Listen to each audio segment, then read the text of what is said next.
Exclusão de sócios herdeiros em holdings familiares. Se você já acompanha o canal, deve ter assistido ao vídeo em que eu falo sobre a história do Cid Moreira e a questão da exclusão de herdeiro. Mas e se a gente estiver falando de um herdeiro que é também sócio? Dá para excluir sócio herdeiro numa holding familiar? Será que ele pode ser retirado da sociedade mesmo sendo herdeiro? Então, se você quer entender como funciona a exclusão de sócios em holdings familiares e como isso afeta o planejamento de uma empresa familiar, fica comigo nesse vídeo. Vamos lá!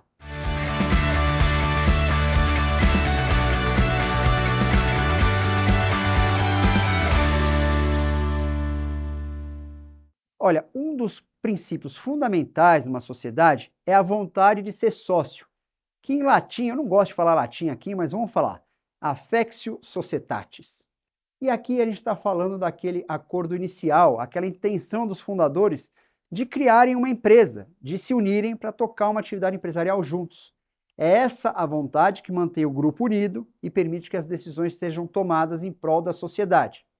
Tá bom, mas o que acontece quando um dos sócios, seja ele herdeiro ou não, começa a agir contra os interesses da holding? Ou seja, há uma quebra nessa vontade de ser sócio, no tal do affectio societatis. Bom, aqui entra o direito de exclusão, uma ferramenta importantíssima para evitar que o comportamento de um sócio destrua o propósito original da sociedade.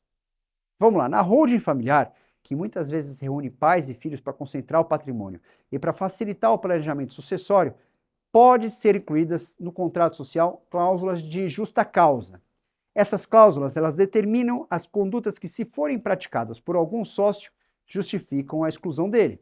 É como uma lista de comportamentos proibidos, que protege a sociedade de atitudes que possam prejudicar os negócios e os outros sócios. Essas cláusulas, pessoal, são uma espécie de seguro que a família pode incluir já no momento da criação da holding ou durante as alterações do contrato social. Você quer exemplo? A gente pode ter cláusula obrigando o sócio solteiro a se casar com separação total de bens, ou proibindo o sócio de atuar como administrador de outras empresas concorrentes dos negócios da família. Se ele descumprir essas regras, a maioria do capital social pode decidir pela exclusão dele da holding. Agora, Diogo, se não tiver uma cláusula detalhando as situações de exclusão? Bom, a boa notícia é que o Código Civil já prevê a possibilidade de excluir um sócio que coloque em risco a sociedade, desde que os outros sócios, representando mais da metade do capital social, estejam de acordo. E isso é o que a gente chama de exclusão por justa causa. Está lá no Código Civil, artigo 1085, e ele fala exatamente disso. Quando um sócio agir de forma que claramente ameace a continuidade da empresa, ele pode ser excluído mediante uma alteração no contrato social, um ato societário. Mas atenção, é fundamental que essa exclusão seja aprovada pela maioria dos sócios e que o motivo seja grave. Então vamos imaginar um exemplo prático. Vamos supor que um dos sócios comece a tomar decisões arriscadas com o patrimônio da holding, ou quem sabe, ele decida ignorar as regras do contrato social e passe a trabalhar em empresas concorrentes aos negócios da família. Isso coloca em risco a estabilidade e a segurança da sociedade, não é verdade? Então, os outros sócios podem sim excluí-lo para proteger os interesses da empresa. Vamos dar outro exemplo?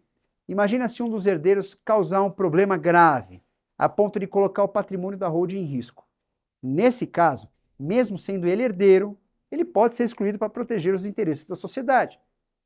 E para fazer essa exclusão, existe um processo que precisa ser seguido.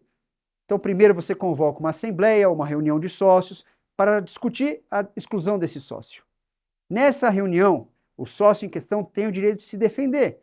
Ele tem o direito de apresentar o seu ponto de vista e de argumentar. Isso tem que ser garantido para ele. Após a deliberação, se a decisão for pela exclusão, ele vai ser ressarcido com o valor de suas cotas sociais. Haverá ali uma apuração de haveres. É importante lembrar que o sócio pode questionar essa decisão na justiça, se ele sentir que os direitos dele foram violados.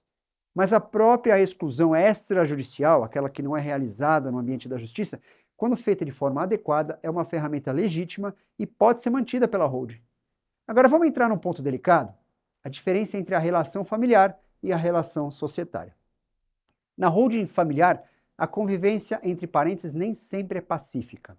Isso não é motivo por si só para excluir alguém. Não é porque eu fiquei chateado com o meu filho ou um filho com o outro que eu posso excluir essa pessoa da holding familiar. Eu posso não ter uma boa relação com meu filho, mas ele pode ser um excelente sócio. Tem também a outra situação, a exclusão de um herdeiro sócio só pode acontecer quando ele coloca a sociedade em risco real, por ações que afetem diretamente a empresa e não apenas por conflitos familiares. Então é importante, gente, sempre manter essa distinção.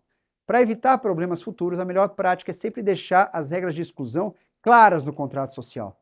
Tem que definir cláusulas detalhadas e isso ajuda a evitar dúvidas e reduz o risco de disputas judiciais. E se você faz parte de uma holding familiar, é fundamental manter um bom diálogo entre os sócios para garantir que todos sigam na mesma direção.